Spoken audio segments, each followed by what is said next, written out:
Le problème est que le président de la République ignorait totalement les niveaux très polarisés de la musique congolaise.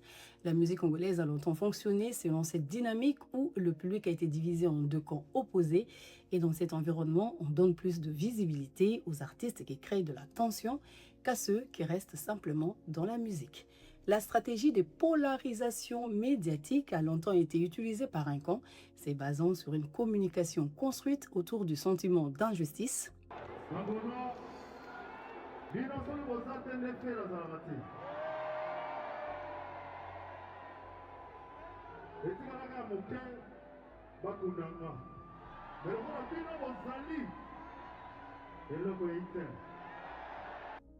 De la comparaison permanente et de la rivalité, ceci afin de mobiliser fortement les fans.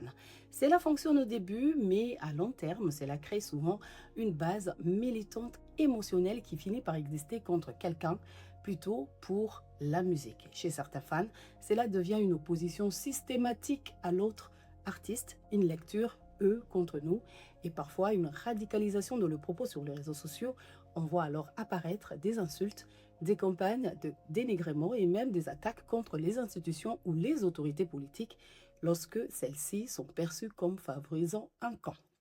Les débats dépassent désormais la musique. Les publics neutres est épuisé et les artistes aussi.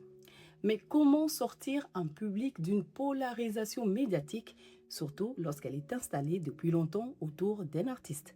Il faut comprendre qu'on ne désactive pas une fanbase militante comme un interrupteur, au risque de la décourager.